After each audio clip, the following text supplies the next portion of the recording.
నమస్తే welcome to city news.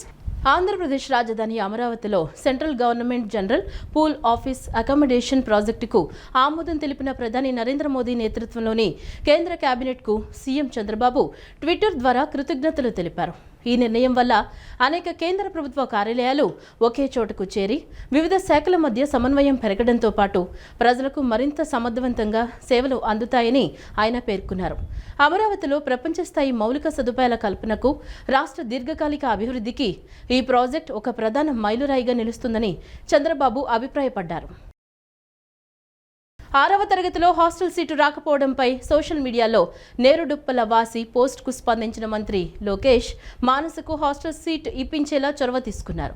కుటుంబం కూలీ పనుల కోసం వలస వెళుతుండటంతో కేజీబీవీలో సీటు లభించలేదన్న విషయం తెలుసుకున్న మంత్రి సమస్య పరిష్కరించారు.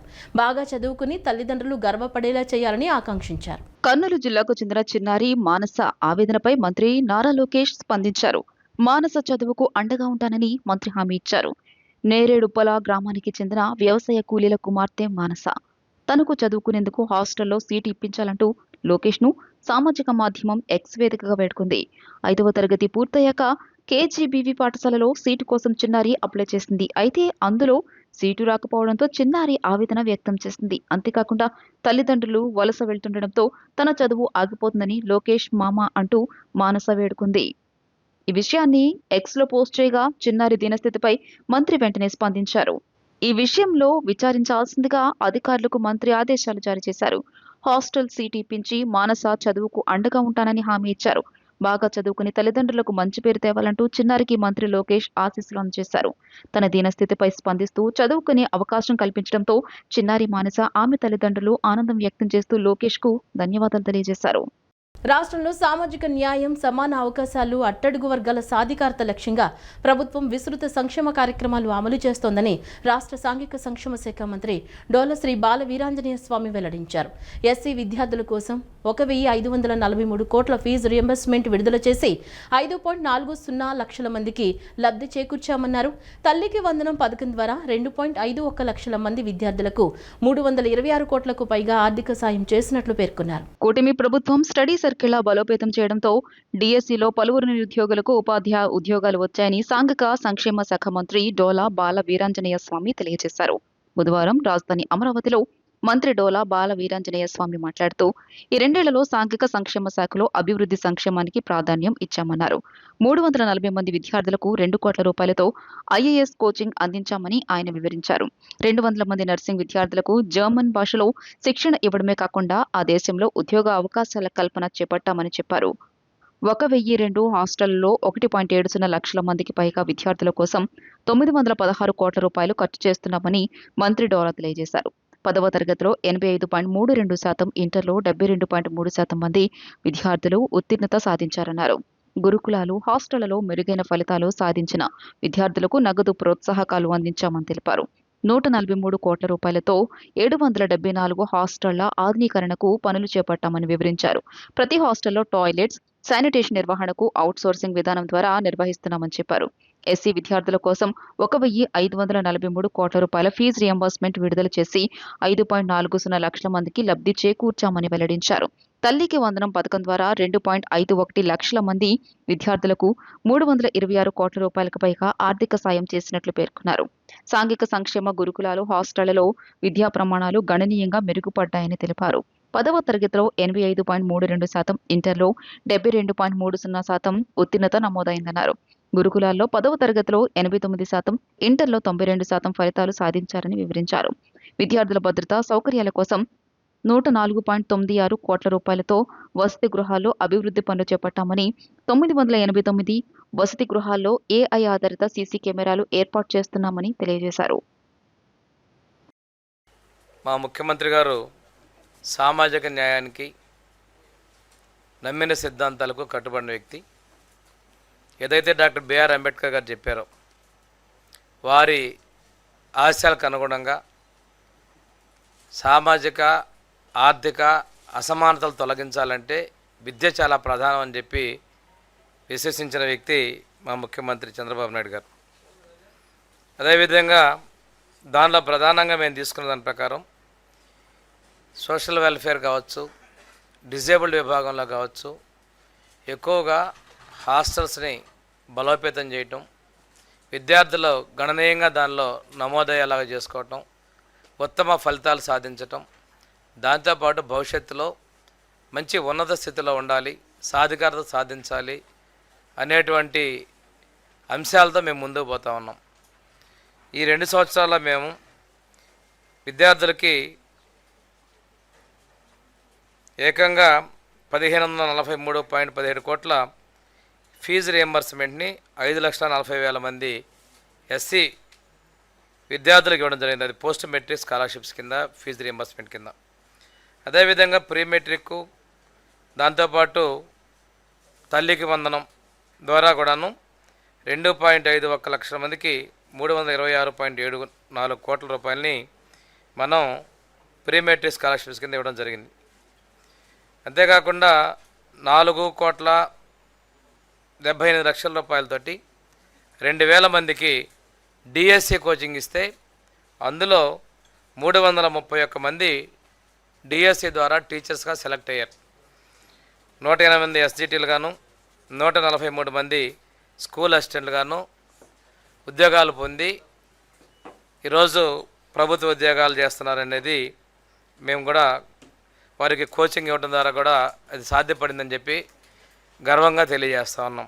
ఎప్పుడూ లేని విధంగా మా ప్రభుత్వం వచ్చిన వెంటనే 143 కోట్ల రూపాయలు రిపేర్లు చేస్తే అందులో 104 కోట్ల రూపాయలు ఖర్చు పెట్టి 774 హాస్టల్లో మనం రిపేర్ చేసి మెరుగైన వసతులు కూడా కల్పించడం జరిగింది. ప్రతి ఒక్క హాస్టల్కి కూడాను ఆర్ఓ ప్లాంటు, మస్కిటో మెట్స్, దాంతోపాటుగా మిగిలినటువంటి మౌలిక వసతులు కూడా కల్పించేందుకు మేము చర్యలు తీసుకోవడం జరిగింది. కమ్యూనిటీ టాయిలెట్స్ కూడా 23.79 కోట్ల రూపాయలతోటి మంజూరు చేయడం కూడా జరిగింది. విజయవాడలో బుధవారం రాత్రి కురిసిన భారీ వర్షానికి రహదారులు జలమయంగా మారాయి. బెన్ సర్కిల్, నిర్మలా కాన్వెంట్ కూడలిలో రహదారులపై భారీగా వరద నీరు నిలిచింది. దీంతో వాహనదారులు తీవ్ర ఇబ్బందులు పడుతున్నారు. నగరంలోని లోతట్టు ప్రాంతాలు వర్షపు నీటిలో చిక్కుకున్నాయి. మున్సిపల్ సిబ్బంది ట్యాంకర్ల సాయంతో రోడ్లపై నీటిని తొలగిస్తున్నారు. ఉమ్మడి కృష్ణా జిల్లా వ్యాప్తంగా బుధవారం రాత్రి నుంచి గురువారం తెల్లవారుజాము వరకు ఉరుములు, మెరుపులు, పిడుగులతో కూడిన భారీ వర్షం పడడంతో యావత్ వాతావరణం దద్దరిల్లింది. ఎడతెరిపి లేకుండా కురిసిన ఈ భారీ వర్షం కారణంగా అటు నగర ప్రాంతాలు, ఇటు గ్రామీణ ప్రాంతాలు తీవ్రంగా ప్రభావితమయ్యాయి. ముఖ్యంగా విజయవాడ మహానగరం వరుణుడి ధాటికి విలవిల్లాడిపోయింది. రాత్రంతా కురిసిన కుండపోత వర్షానికి నగరంలోని ప్రధాన రహదారులన్నీ చెరువులను తలపించాయి. అత్యంత రద్దీగా ఉండే బెన్ సర్కిల్, నిర్మలా కాన్వెంట్ కూడలి వంటి ప్రముఖ జంక్షన్లలో మోకాళ్లతో సమానంగా వరద నీరు వచ్చి చేరింది. డ్రైనేజీలు పొంగి పొరడంతో వర్షపు నీరు రోడ్లపైకి చేరి ప్రధాన కూడళ్లన్నీ జలాశయాలుగా మారిపోయాయి. ఉదయాన్నే ఆఫీసులకు, విధులకు వెళ్లే ఉద్యోగులు, నిత్యావసరాల కోసం బయటకు వచ్చిన ప్రజలు, వాహనదారులు తీవ్ర ఇబ్బందులు ఎదుర్కొన్నారు. రోడ్లపై భారీగా నిలిచిన నీటి కారణంగా ద్విచక్ర వాహనాలు, కార్లు మధ్యలోనే ఆగిపోయాయి. కిలోమీటర్ల మేర ట్రాఫిక్ నిలిచిపోయింది. నగరంలోని లోతట్టు ప్రాంతాల పరిస్థితి మరింత దయనీయంగా మారింది. పలు కాలనీల్లోని ఇళ్లలోకి సైతం వర్షపు నీరు చేరడంతో స్థానిక ప్రజలు రాత్రంతా జాగారం చేయాల్సి వచ్చింది. విజయవాడ రూరల్ పరిధిలోని పలు ప్రాంతాల్లోనూ ఇదే విధమైన పరిస్థితి నెలకొంది. రహదారులు జలమయం కావడంతో రవాణా వ్యవస్థ పూర్తిగా స్తంభించిపోయింది. రంగంలోకి దిగిన విజయవాడ నగరపాలక సంస్థ అధికారులు, మున్సిపల్ సిబ్బంది యుద్ధ ప్రాతిపదికన సహాయక చర్యలు చేపట్టారు. భారీ మోటార్లు, వాటర్ ట్యాంకర్ల సాయంతో ప్రధాన రహదారులపై నిలిచిన వరద నీటిని తోడేసేందుకు తీవ్రంగా శ్రమిస్తున్నారు. డ్రైనేజీ పూడికలను తొలగిస్తూ నీరు సజావుగా సాగిపోయేలా చర్యలు తీసుకుంటున్నారు. రాబోయే కొన్ని గంటల్లో కూడా వర్ష సూచన ఉన్నందున ప్రజలు అత్యవసరమైతే తప్ప బయటకు రావద్దని, లోతట్టు ప్రాంతాల ప్రజలు అప్రమత్తంగా ఉండాలని అధికారులు హెచ్చరిస్తున్నారు.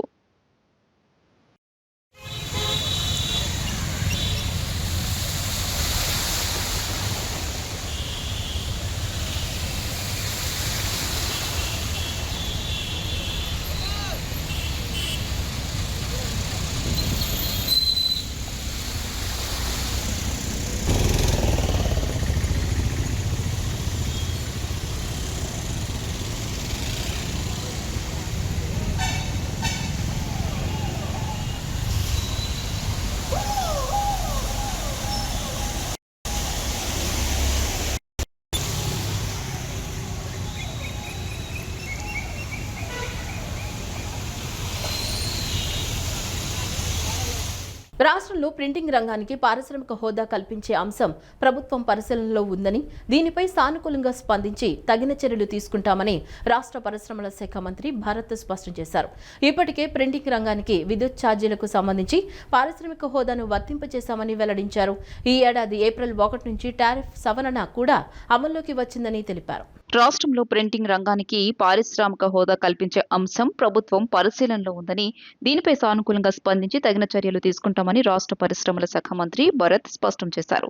బుధవారం విజయవాడ క్లబ్లో ఆంధ్రప్రదేశ్ రాష్ట్ర ఆఫ్సెట్ ప్రింటర్స్ అసోసియేషన్ అధ్యక్షులు పెంట్యాల బసవయ్య అభినందన కార్యక్రమం జరిగింది. ఈ కార్యక్రమానికి ముఖ్య అతిథిగా రాష్ట్ర పరిశ్రమల శాఖ మంత్రి టీజీ భరత్ విచ్చేశారు.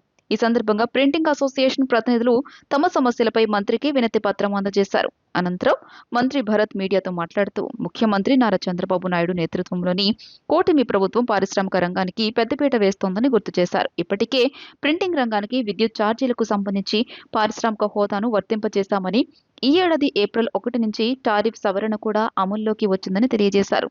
ప్రపంచంలోని పలు అభివృద్ధి చెందిన దేశాల్లో ప్రింటింగ్ రంగాన్ని 4వ లేదా 5వ అతిపెద్ద పరిశ్రమగా గుర్తిస్తూ పారిశ్రామిక హోదా కల్పించాలని మంత్రి పేర్కొన్నారు. ముద్రణ రంగాన్ని ఒక పరిశ్రమగా గుర్తించాలని, రాష్ట్రంలో నూతనంగా ఏర్పాటు చేసే పారిశ్రామిక పార్కుల్లో ప్రింటింగ్ పరిశ్రమల కోసం ప్రత్యేకంగా ప్లాట్లను రిజర్వ్ చేసి కేటాయించాలని ఆంధ్రప్రదేశ్ రాష్ట్ర ఆఫ్సెట్ ప్రింటర్స్ అసోసియేషన్ అధ్యక్షులు పెంట్యాల బసవయ్య ప్రభుత్వానికి విజ్ఞప్తి చేశారు. ముద్రణ రంగానికి గతంలో ఎదురైన విద్యుత్ ఛార్జీల భారాన్ని ఈ సందర్భంగా గుర్తు చేశారు. గత 2011వ సంవత్సరంలో అప్పటి ప్రభుత్వం తీసుకునే నిర్ణయం వల్ల ముద్రణ రంగాన్ని ఇండస్ట్రియల్ కేటగిరీ నుంచి కమర్షియల్ కేటగిరీలోకి మార్చారని, దీనివల్ల గత 15 సంవత్సరాలుగా తాము అత్యధికంగా కమర్షియల్ విద్యుత్ ఛార్జీలు చెల్లిస్తూ తీవ్ర ఇబ్బందులు పడ్డామని వివరించారు. అయితే ప్రస్తుత కూటమి ప్రభుత్వ సహకారంతో ఏపీ ఈఆర్సీ హియరింగ్కు హాజరై న్యాయవాదుల ద్వారా బలమైన వాదనలు వినిపించి ముద్రణ రంగాన్ని తిరిగి కమర్షియల్ నుంచి ఇండస్ట్రియల్ కేటగిరీలోకి మార్పించుకోగలిగామని తెలిపారు. ఇందుకు ఎంతగానో సహకరించిన మంచి ప్రభుత్వానికి, మంత్రివర్యులకు, ముద్రణ రంగ పారిశ్రామికవేత్తల తరపున ఆయన ప్రత్యేక ధన్యవాదాలు, కృతజ్ఞతలు తెలియజేశారు.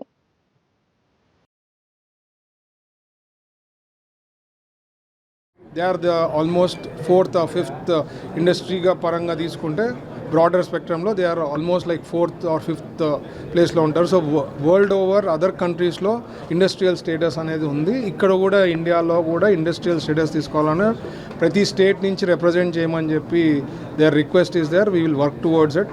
అది కాకుండా I was always saying that యునీక్గా ఉండడము, లేటెస్ట్ థింగ్స్ తెలుసుకోవడము, R&D కూడా పెట్టుకొని మైండ్లో ప్రతి ఒక ప్రింటింగ్ ప్రెస్ వాళ్ళు న్యూ థింగ్స్, న్యూ కాన్సెప్ట్స్ తెస్తే they will be very successful అనేది చెప్పడం జరిగింది. So I hope the industries almost in Andhra Pradesh 40,000 to 50,000 people are living on this. So ఖచ్చితంగా మా ఇండస్ట్రీ డిపార్ట్మెంట్ నుంచి ఏ ఇష్యూస్ ఉన్నా we will try to resolve it. ఇది ఏమంటే థింగ్స్ విన్ విన్ ఉండాలి. Continuous follow up is required. ఎందుకంటే సిస్టమ్ ఈజ్ లైక్ దట్. ఒకసారి ఇచ్చిన వెంటనే ఓవర్ నైట్ సడన్గా కాదు. So sometimes you need good follow up, good push. I hope the association will be in touch regularly with me and will try to resolve as much as possible from the association side. ముద్రణ పరిశ్రమని ఒక పరిశ్రమగా ఇప్పుడు దాకా పరిశ్రమగా గుర్తింపు లేదు. Printing ఇండస్ట్రీకి ప్రింటింగ్ ఇండస్ట్రీ అంటున్నాం కానీ వాస్తవంగా ఇండస్ట్రీగా గుర్తింపు లేదు.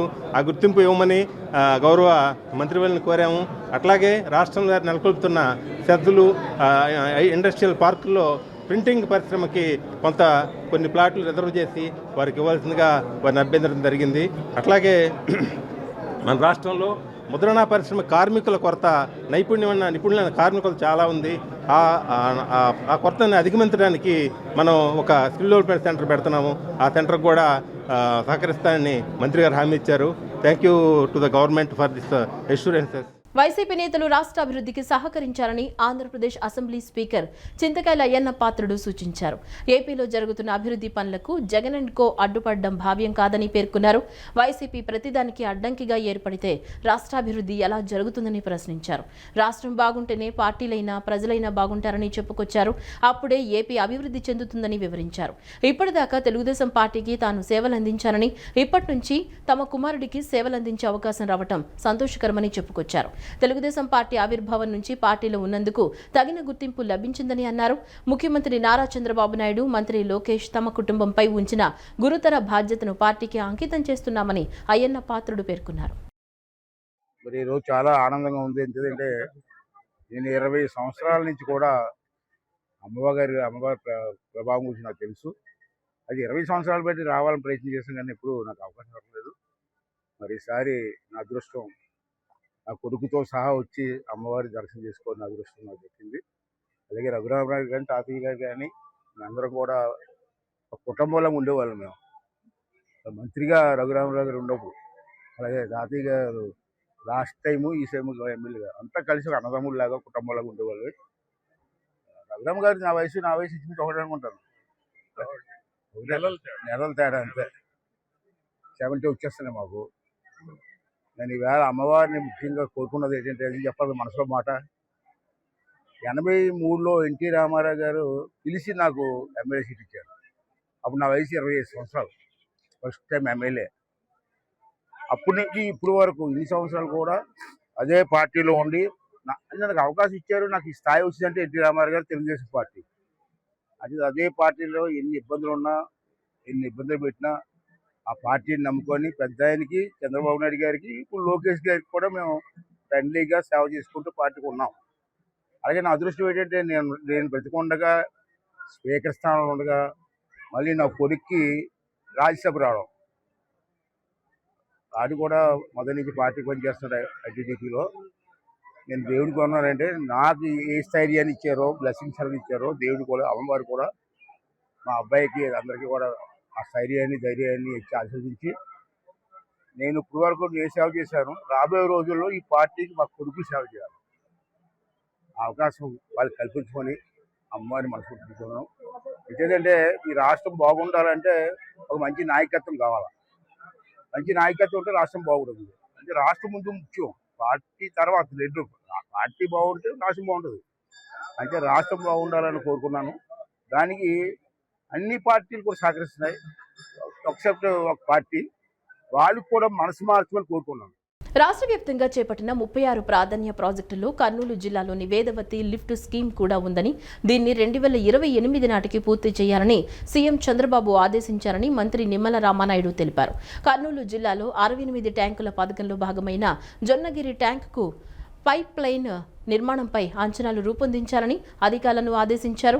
గురు రాఘవేంద్ర ప్రాజెక్టుకు మరమ్మతుల కోసం ప్రత్యేక ప్రణాళిక రూపొందించి ఎమ్మిగనూరు, మంత్రాలయం నియోజకవర్గాలకు సాగు, త్రాగునీరు అందించేలా చర్యలు చేపట్టాలన్నారు. కర్నూలు జిల్లా పశ్చిమ ప్రాంతాన్ని సస్యశ్యామలం చేస్తాం. తన శాఖ పరిధిలోని సాగునీటి ప్రాజెక్టుల పనులు మొదలయ్యేలా చర్యలు తీసుకుంటామని జిల్లా ఇన్ఛార్జి మంత్రి నిమ్మల రామానాయుడు హామీ ఇచ్చారు. జిల్లాలోని అన్ని నియోజకవర్గాల ఎమ్మెల్యేలు, మంత్రి టీసీ భరత్, ఎంపీ నాగరాజు నియోజకవర్గ ఇన్ఛార్జీలతో బుధవారం రాత్రి అమరావతిలో భేటీ అయ్యారు. ప్రతి ఒక్కరితో మాట్లాడి వారి పరిధిలో పరిష్కరించాల్సిన సమస్యలు తెలుసుకున్నారు. వాటిని పరిష్కరించేందుకు తీసుకోవాల్సిన చర్యలపై చర్చించారు. కర్నూలు పశ్చిమ ప్రాంతంలో సాగు, తాగునీటికి ఎలాంటి కొరత లేకుండా చూస్తామని హామీ ఇచ్చారు. గుండ్రేవుల, ఆర్టీఎస్, కుడికాలువ, గాజులు దిన్నె, వేదవతి, గురు రాఘవేంద్ర ప్రాజెక్టుల పెండింగ్ పనుల గురించి తెలుసుకున్నారు. గాజు దిన్నెలో మరో టీఎంసీ నీరు నిల్వ ఉంచడానికి వీలుగా పనులు పూర్తి చేస్తామన్నారు. 2028వ సంవత్సరానికి వేదవతిని పూర్తి చేస్తామన్నారు. 16వ తేదీన కర్నూలులో కూడా ప్రజా ప్రభుత్వానికి 2 ఏళ్లు పేరుతో సమావేశం నిర్వహించాలని నిర్ణయించారు. ప్రస్తుతం వాతావరణ పరిస్థితుల నేపథ్యంలో జిల్లాలో అకాల వర్షాలు కురిసే అవకాశం ఉన్నందున అన్ని శాఖల అధికారులు అప్రమత్తంగా ఉండాలని జిల్లా కలెక్టర్ డాక్టర్ జి లక్ష్మీషా ఆదేశించారు. రెవెన్యూ, పోలీస్, విద్యుత్, R&B తదితర శాఖలు అత్యవసర పరిస్థితుల్లో వెంటనే స్పందించేలా సిద్ధంగా ఉండాలని చెప్పారు. ప్రజలు వర్షాల సమయంలో చెట్ల కింద, విద్యుత్ స్తంభాల సమీపంలో నిలవకూడదని, చిన్న పిల్లలు, వృద్ధులను జాగ్రత్తగా చూసుకోవాలని సూచించారు. ప్రస్తుతం వాతావరణ పరిస్థితుల నేపథ్యంలో జిల్లాలో అకాల వర్షాలు కురిసే అవకాశం ఉందన్న అన్ని శాఖల అధికారులు అప్రమత్తంగా ఉండాలని జిల్లా కలెక్టర్ డాక్టర్ జి లక్ష్మీషా ఆదేశించారు. వాతావరణ విపత్తుల నిర్వహణ శాఖ సూచనల మేరకు ముందస్తు జాగ్రత్త చర్యలు తీసుకోవాలని సూచించారు. విజయవాడ నగరపాలక సంస్థ, మున్సిపల్, పంచాయతీ శాఖలు డ్రైనేజీ వ్యవస్థల విషయంలో జాగ్రత్తగా ఉండాలని, ఎక్కడ నీరు నిల్వ కాకుండా చర్యలు తీసుకోవాలని ఆదేశించారు. వ్యవసాయ శాఖ అధికారులు రైతులకు తగిన సూచనలు ఇవ్వాలని, పంటలకు నష్టం కలగకుండా జాగ్రత్తలు తీసుకోవాలని తెలియజేశారు. ముఖ్యంగా మిర్చి రైతులను అప్రమత్తం చేయాలని, కళ్ళాల్లోని మిర్చిని జాగ్రత్తగా భద్రపరుచుకునేలా చేయూత ఇవ్వాలని ఆదేశించారు. రెవెన్యూ, పోలీస్, విద్యుత్, ఆర్ఎండ్బి తదితర శాఖల అత్యవసర పరిస్థితుల్లో వెంటనే స్పందించేలా సిద్ధంగా ఉండాలని చెప్పారు. ప్రజలు వర్షాల సమయంలో చెట్ల కింద, విద్యుత్ స్తంభాల సమీపంలో నిలబడకూడదని, చిన్నపిల్లలు, వృద్ధులను జాగ్రత్తగా చూసుకోవాలని సూచించారు. ఎలాంటి అత్యవసర పరిస్థితులు ఎదురైనా స్థానిక అధికారులను వెంటనే సంప్రదించాలని కోరారు. అదేవిధంగా కలెక్టర్ కార్యాలయంలో కూడా కమాండ్ కంట్రోల్ కేంద్రం అందుబాటులో ఉందని, ఈ నంబర్ కూడా ఫోన్ చేసి తెలియజేయవచ్చని కలెక్టర్ సూచించారు. జిల్లా యంత్రాంగం పూర్తిగా అప్రమత్తంగా ఉండి ప్రజల భద్రత కోసం అవసరమైన అన్ని చర్యలు తీసుకుంటుందని కలెక్టర్ లక్ష్మీషా తెలియజేశారు. అకాల వర్షాలు, వడగళ్ల వానతో పంట నష్టపోయిన రైతులకు ప్రభుత్వం అండగా నిలుస్తోందని, ప్రభుత్వ మార్గదర్శకాల ప్రకారం పంటలకు జరిగిన నష్టంపై రైతులకు పరిహారం అందుతుందని ఆందోళన చెందాల్సిన అవసరం లేదని కలెక్టర్ లక్ష్మీషా తెలియజేశారు. తెలంగాణ ఎవరి జాగీరు కాదని, తన మాతృభూమి అని డిప్యూటీ సీఎం పవన్ కళ్యాణ్ స్పష్టం చేశారు. తాను హైదరాబాద్కు రావడాన్ని, రాజకీయ కార్యకలాపాలు నిర్వహించడాన్ని కొన్ని చిన్నా చితక శక్తులు సవాల్ చేస్తున్నాయని ఆయన తీవ్రంగా విమర్శించారు. ప్రాంతీయ లేదా భాషాపరమైన విభజనల కంటే దేశ ఐక్యత ముఖ్యమని పవన్ కళ్యాణ్ అన్నారు. రాజకీయ నేతలు ఉత్తర, దక్షిణ విభేదాలను ప్రోత్సహించేలా మాట్లాడడం సరికాదన్నారు. ఉత్తరాది, దక్షిణాది అనే భావన సరికాదని ఉప ముఖ్యమంత్రి పవన్ కళ్యాణ్ పేర్కొన్నారు. ఈ భావన పెరిగితే దేశానికి ప్రమాదకరమని చెప్పారు. సమస్యలుంటే ఎక్కడైనా వాటిపై మాట్లాడొచ్చని తెలిపారు. ముఖ్యమంత్రి హోదాలో ఉన్నవారు ఉత్తర, దక్షిణ ప్రాంతాలంటూ మాట్లాడరాదని హితవు పలికారు. విభజనవాదం దేశానికి మంచిది కాదన్నారు. 570కు పైగా సంస్థానాలను కష్టపడి విలీనం చేస్తే దేశం ఇలా ఉందని గుర్తు చేశారు. ఢిల్లీలో నిర్వహించిన ఓ పాడ్కాస్ట్ లో పవన్ కళ్యాణ్ పాల్గొని మాట్లాడారు. తాను హైదరాబాద్ రాకూడదని కొందరు నాయకులు అన్నారని పవన్ కళ్యాణ్ వివరించారు. అలా అయితే దక్షిణాదితో రాహుల్ గాంధీకి సంబంధం లేదని చెప్పాల్సి ఉంటుందన్నారు. తాను యువకుడిగా ఉన్నప్పుడు నక్సలైట్ గా మారాలని అనుకున్నట్లు చెప్పారు. కానీ అన్నయ్య తనను నిర్మాణాత్మకమైన మార్గం వైపు నడిపించినట్లు తెలిపారు. రాజకీయాలు మారడంతో పాటు ప్రాంతీయ వివక్ష, విధ్వంసకర ధోరణి ఉండరాదని యువత కోరుకుంటుందని చెప్పారు. చెప్పే మాటలో అర్థం, హేతుబద్ధత ఉండే నేతలే వారికి కావాలని పేర్కొన్నారు. తమ సమస్యలు తెలుసుకుని పరిష్కరించాలని ప్రజలు కోరుతున్నారని పవన్ కళ్యాణ్ వెల్లడించారు. తెలంగాణలో పోటీ చేయాలని మా పార్టీ నాయకులు కోరారు. తెలంగాణ అభివృద్ధి కావాలని కోరుకుంటున్నా. నేనెప్పుడు ఎక్కడికి వెళ్లాలో ఇతర వ్యక్తులు చెప్పలేరు. ఈ దేశం నాది, ఎక్కడికైనా వెళ్లవచ్చనే ఉద్దేశంతోనే జాగీర్ అనే పదం వాడాను. తమిళనాడు, కర్ణాటకలోనూ చాలా మంది తెలుగు వాళ్ళు ఉన్నారు. రాష్ట్ర విభజనకు నేనెప్పుడూ వ్యతిరేకం కాదు. చేసిన తీరునే వ్యతిరేకించా. విభజన విషయంలో కాంగ్రెస్ పార్టీ సరిగా వ్యవహరించలేదని పవన్ కళ్యాణ్ వ్యాఖ్యానించారు. దేశంలో ప్రజాస్వామ్య పరిస్థితులు ఆందోళనకరంగా ఉన్నాయని, ఓటర్లు పాలకులను ఎన్నుకునే పరిస్థితి పోయి పాలకులే ఓటర్లు ఎవరో నిర్ణయించేలా ఎస్ఐఆర్ ప్రక్రియ సాగుతోందని ప్రముఖ మేధావి పరకాల ప్రభాకర్ విమర్శించారు. ఈ ప్రక్రియ ద్వారా సుమారు 6.5 కోట్ల ఓట్లను తొలగించారని ఆందోళన వ్యక్తం చేశారు. భారీ సంఖ్యలో ఓట్ల తొలగింపు జరగడంపై సుప్రీంకోర్టును కూడా ఆశ్రయించినట్లు తెలిపారు. విజయవాడ ఆటోనగర్లోని ఆటోమొబైల్ టెక్నీషియన్స్ అసోసియేషన్ హాల్లో ఎస్ఐఆర్ కమిటీ ఆధ్వర్యంలో ఓటర్ లిస్టుపై అవగాహన సదస్సు జరిగింది. ఈ కార్యక్రమంలో ప్రముఖ మేధావి పరకాల ప్రభాకర్, మాజీ మంత్రి వడ్డే శోభనాద్రీశ్వరరావు పాల్గొన్నారు. ఈ సందర్భంగా పరకాల ప్రభాకర్ మాట్లాడుతూ దేశంలో ప్రజాస్వామ్య పరిస్థితులు ఆందోళనకరంగా ఉన్నాయని, ఓటర్లు పాలకులను ఎన్నుకునే పరిస్థితి పోయి పాలకులే ఓటర్లు ఎవరో నిర్ణయించేలా ఎస్ఐఆర్ ప్రక్రియ సాగుతోందని విమర్శించారు. దేశవ్యాప్తంగా ఇప్పటి వరకు ఈ ప్రక్రియ ద్వారా సుమారు 6.5 కోట్ల ఓట్లను తొలగించారని, ఇది ఇలాగే కొనసాగితే దాదాపు 16.5 కోట్ల మంది ఓట్లు కోల్పోయే ప్రమాదం ఉందని ఆందోళన వ్యక్తం చేశారు. కేవలం బోగస్, డూప్లికేట్ ఓట్లను తొలగించడంపై తమకు అభ్యంతరం లేదని, అయితే పారదర్శకత లేకుండా భారీ సంఖ్యలో ఓట్ల తొలగింపు జరగడంపై ఆయన సుప్రీంకోర్టును కూడా ఆశ్రయించినట్లు తెలియజేశారు. అనంతరం ఎస్ఐఆర్ కమిటీ సభ్యుడు, కంపానియన్షిప్ సంస్థ ఫౌండర్ సిరాజుద్దీన్ మాట్లాడుతూ ఆంధ్రప్రదేశ్లో జూన్ 15 నుంచి జూలై 14 వరకు బిఎల్ఓల ద్వారా ఇంటింటి ఓటర్ల సర్వే జరుగుతుందని వెల్లడించారు. ఈ ప్రక్రియపై ప్రజల్లో సరైన అవగాహన లేకపోవడం వల్ల చాలా మంది ఓటు హక్కుతో పాటు భవిష్యత్తులో ప్రభుత్వ పథకాలు, పౌరసత్వానికి కూడా ముప్పు వస్తుందేమోననే భయంతో ఉన్నారని పేర్కొన్నారు. ప్రజలు తమ ఓటును సులువుగా తనిఖీ చేసుకునేందుకు ఒక వెబ్సైట్ను, క్యూఆర్ కోడ్ను రూపొందించినట్లు ఆయన తెలియజేశారు. సిఏఏ, ఎన్ఆర్సీ వచ్చినప్పుడు మనందరం కూడా వ్యతిరేకించాం కదా, రోడ్లు ఎక్కాం కదా. ఎస్ఐఆర్ అయితే ఎందుకు ఎక్కట్లేదు? ఎందుకు ఎక్కట్లేదంటే సిఏఏలో సి ఉంది, సిటిజన్షిప్. ఎన్ఆర్సీలో సి ఉంది, సిటిజన్షిప్. ఎస్ఐఆర్లో సి లేదు. ఎంత గొప్ప ట్రిక్కో చూడండి. సి లేకుండా ఎస్ఐఆర్ పెట్టి సీజ్ చేసేస్తా. ఇవాళ ఉన్న పరిస్థితి. అంచేత మిత్రులారా, రాజకీయ పార్టీలు పెద్దలందరూ ఉన్నారు, ఏమనుకోకండి. రాజకీయ పార్టీలన్నీ కలిసి ఏమైనా సరే ఈ దేశంలో ఎస్ఐఆర్ జరపడానికి వీల్లేదు అనాలి.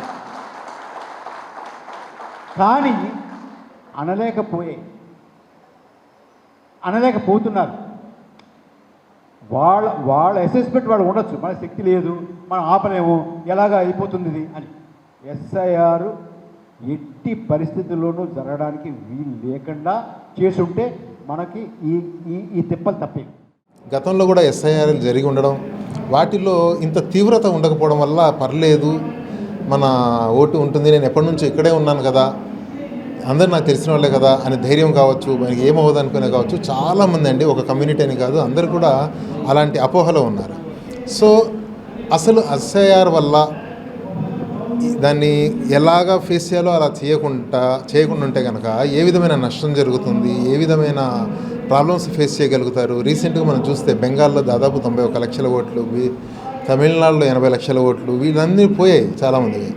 సో ఇక్కడ మనతో ఉన్న వాళ్ళు కూడా అలాంటి నష్టానికి గురి కాకుండా, ఇంకో భయం ఏముందంటే ప్రజల్లో, ఒకవేళ ఎన్నికల హక్కు కోల్పోతే, మన భారత పౌరుల ప్రాథమిక హక్కుది, ఒక హక్కు కోల్పోతే భవిష్యత్తులో ప్రభుత్వ పథకాలు పోతాయేమని చెప్పి భయం ఉంది. అలాగే పౌరసత్వానికి కూడా ముప్పు వచ్చే అవకాశం ఉందని చెప్పి భయం ఉంది. అందువల్ల మేము ఈ రోజున ఎస్ఐఆర్ సర్వీస్ కమిటీగా, ఒక ఆర్గనైజేషన్గా ఏర్పడి ఈ రోజున విజయవాడ ATA హాల్లో, ఆటోనగర్ టెక్నీషియన్స్ అసోసియేషన్ హాల్లో ఒక అవగాహన సదస్సుని ఏర్పాటు చేయడం జరిగింది. ఈ కార్యక్రమంలో వడ్డే శోభనాధీశ్వరరావు గారు గౌరవనీయులు, అలాగే పరకాల ప్రభాకర్ గారు మీరు చూశారు, మిగతా రాజకీయ నాయకులు వీళ్ళందరూ కూడా వచ్చి ప్రజలకు ఇప్పుడు అవగాహన కల్పిస్తున్నారు. జీ కొండూరు మండలం పెనుపాక గ్రామంలో బుధవారం నిర్వహించిన జలధార జలహారతి కార్యక్రమం ప్రజా భాగస్వామ్యానికి, చైతన్యానికి ప్రతీకగా నిలిచింది. ప్రభుత్వానికి ప్రజలు చేయి కలిపితే మంచి ఫలితాలు సాధించవచ్చని నిరూపించిన ఈ ఘటన జలవనరుల సంరక్షణలో కొత్త మైలురాయిగా నిలిచింది. స్థానిక ప్రజలు మన చెరువు మన బాధ్యతగా భావించి ప్రభుత్వంతో కలిసి ముందడుగు వేసి ఫీడర్ ఛానల్ పూడికతీత పనులు ప్రారంభించారు. జీ కొండూరు మండలం పినపాక గ్రామంలో బుధవారం నిర్వహించిన జలధార జలహారతి కార్యక్రమం ప్రజా భాగస్వామ్యానికి, చైతన్యానికి ప్రతీకగా నిలిచింది. కొత్త అధ్యయనానికి పునాది అయింది. జిల్లాలో తొలిసారిగా పూర్తిగా ప్రజలు, రైతుల సహకారం, సామాజిక బాధ్యతతో ఫీడర్ ఛానల్ పునరుద్ధరణ చేపట్టి నీటి ప్రవాహానికి కొత్త జీవం పోశారు. గంగాదేవి చెరువు ఫీడర్ ఛానల్ పూడిక తీసే పనులను జిల్లా కలెక్టర్ లక్ష్మీషా, ఎమ్మెల్యే వసంత వెంకట కృష్ణప్రసాద్ ప్రారంభించారు. ఈ సందర్భంగా ఎమ్మెల్యే వసంత వెంకట కృష్ణప్రసాద్ మాట్లాడుతూ, జలవనరుల సంరక్షణలో ప్రజల చొరవ అత్యంత కీలకమని, ప్రభుత్వ కార్యక్రమాలకు ప్రజల భాగస్వామ్యం తోడైతే అభివృద్ధి మరింత వేగవంతమవుతుందన్నారు. పులివాగు ఫీడర్ ఛానల్ పునరుద్ధరణకు ముందుకొచ్చిన ప్రతి ఒక్కరికి ఆయన కృతజ్ఞతలు తెలియజేశారు. ప్రభుత్వం, ప్రజలు కలిసి చేసిన ఈ మంచి పని ఓ నూతన అధ్యయనానికి నాంది పలుకుతుందని పేర్కొన్నారు. కలెక్టర్ లక్ష్మీషా మాట్లాడుతూ, జలవనరుల సంరక్షణ, రైతులకు సాగునీరు, భూగర్భ జలాల పెంపు లక్ష్యాలతో రాష్ట్ర ప్రభుత్వం అత్యంత ప్రతిష్టాత్మకంగా జలధార జలహారతి కార్యక్రమాన్ని నిర్వహిస్తున్నట్లు తెలియజేశారు. జిల్లాల్లోనూ 400కు పైగా చెరువుల్లో ఉపాధి హామీ అనుసంధానంతో అభివృద్ధి పనులు జరుగుతున్నట్లు వెల్లడించారు. పులివాగు ఫీడర్ ఛానల్ అభివృద్ధి పనులు శ్రామికులతో చేయడానికి వీల్లేకపోవడం వల్ల గౌరవ ఎమ్మెల్యే దార్శనికత, ఆలోచన మేరకు ప్రజా భాగస్వామ్యంతో ఈ పనులు చేపట్టడం జరిగిందన్నారు. మైలవరం నియోజకవర్గం జీ కొండూరు మండలం పినపాక గ్రామంలో జలధార జలహారతి కార్యక్రమం కింద పినపాక గ్రామంలో కార్యక్రమాన్ని రైతులతో మొదలెట్టడం జరిగింది. గ్రామస్తులు, ప్రభుత్వం సంఘటితంగా కలిపి ఈ కార్యక్రమాన్ని ముందుకు తీసుకుపోవడం కోసం జిల్లా యంత్రాంగం అంతా కలిసి పనిచేస్తూ ఉన్నాం. రేపు వచ్చే వర్షాకాల సీజన్లో చెరువుకి పూర్తి స్థాయిలో నీరు రావడాలంటే పులివాగు నుంచి దీనికి కనెక్ట్ అయ్యే బ్రాంచ్ కెనాలు అంత అధ్వానమైన స్థితిలో ఉంది. దాన్ని ఇప్పుడు NRGSలో చేయాలంటే ఆ కూలీలకి పనిచేయడానికి అది కష్టమైన పరిస్థితి. కాబట్టి రైతుల భాగస్వామ్యంతో ఇదంతా సమన్వయపరిచి పని చేపిస్తూ ఉన్నాం. తప్పకుండా ఈ సంవత్సరం ఈ చెరువు నింపే లక్ష్యంతో పనిచేస్తాం. జలధార జలహారతిలో భాగంగా రాష్ట్ర వ్యాప్తంగా ఒక ఉద్యమంలాగా గ్రౌండ్ వాటర్ రీఛార్జ్ యాక్టివిటీ జరుగుతున్నాయి. దాంట్లో భాగంగా NTR జిల్లాలో ఇప్పటికే దాదాపుగా మనకున్న 410 చెరువుల్లో అనేక రకాల వర్క్స్ని ఎంజీఎన్ఆర్జీఎస్ ద్వారా ఉపాధి హామీ పథకం ద్వారా చేయడం జరుగుతూ ఉంది. ఎంజీఎన్ఆర్జీ ద్వారా ఎంత చేసినప్పటికీ ఇంకా కొన్ని వర్క్స్ మనము ఈ ఫీడర్ కెనాల్ వర్కు అట్లాగే ఈ పూడిక తీయడం ఇవన్నీ చేయలేకపోతున్నాము. ఎందుకంటే లేబర్తో అది కష్టమైన పని అవుతూ ఉంది. సో అది ఎలా చేయాలని ఆలోచిస్తే గౌరవ ఎమ్మెల్యే గారు మైలవరం కాన్స్టిట్యున్సీ ఎమ్మెల్యే గారు దీనికి ఒక మంచి ఒరవడి మొదలుపెట్టారు. ప్రజా భాగస్వామ్యంతోనే ప్రజలతోనే ఆయన కాంట్రిబ్యూషన్ కూడా చేసి ప్రజలతో కూడా మమేకమయ్యి గవర్నమెంట్ సపోర్టు అంటే ఎంజీఎన్ఆర్జీస్లో ఏదైతే సాధ్యం కాని పని ఉందో అది కూడా చేయడానికి ఇక్కడ మిషన్ పెట్టించడము, ఇట్లాగా ఫ్యూల్ పెట్టించడము, అలాగే పబ్లిక్ను మమేకమై ఒక పీపీపీ మోడ్లో ఈ కార్యక్రమం చేయడం జరుగుతూ ఉంది ప్రజా భాగస్వామ్యంతో. ఇది ఒక మంచి వరవడి. ఇప్పుడు అయితే ఈ పులివాగు నుంచి చెరువుకి రావాలో పినపాక చెరువుకి మధ్యలో ఉన్న 1 కిలోమీటరు ఒక 1100 మీటర్ చెరువు అయితే ఉందో ఈ కెనాలు దానికి ఎక్కువ పొడిక ఉండి అలాగే మొత్తం పుడుచుకుపోయింది. ఇప్పుడు మిషన్ పెట్టి తీస్తే ఈ చెరువు మొత్తం 100% నింపుతుంది. ఇప్పుడు వచ్చే వర్షాకాలంలో మ్యాక్సిమం వాటర్ దీంట్లో ఇంపౌండ్ అవుతుంది. ఇంపౌండ్ అవ్వడం వల్ల గ్రౌండ్ వాటర్ కూడా పెరుగుతుంది. మెయిన్లీ జలార్తి ఉద్దేశం ఇదే. ఎక్కడైతే ఎక్కువ నీళ్లు ఉంటాయో ఈ కారణాంతరం పోతూ ఉందో దాన్ని ఇప్పుడు వాటర్ వచ్చేలా చేయాలి. వచ్చే నీటిని కంపల్సరీగా భూగర్భ జలాన్ని నింపాలి. దానివల్ల మనకు రానున్న రోజుల్లో అగ్రికల్చర్కి అట్లాగే దీనికి గ్రౌండ్ వాటర్ బాగా రీఛార్జ్ అవుతుంది. ఇంకా గ్రౌండ్ వాటర్ లెవెల్కి వస్తే మన జిల్లాది 3 మీటరు అంటే వర్షం వచ్చిన తర్వాత 3 మీటర్లో ఉండాలి.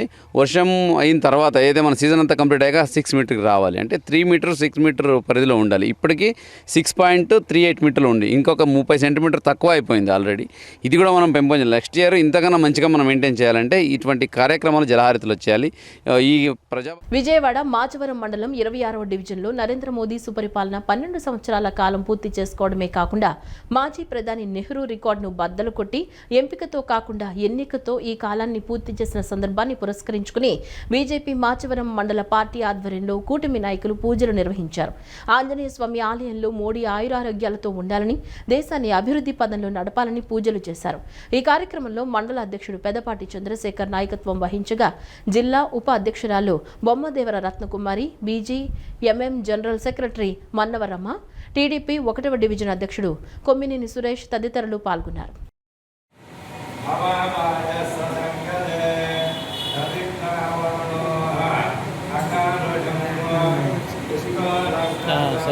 అంటే ఆపేస్తానులేండి, అయిపోయి వచ్చింది కదా. సరే సరే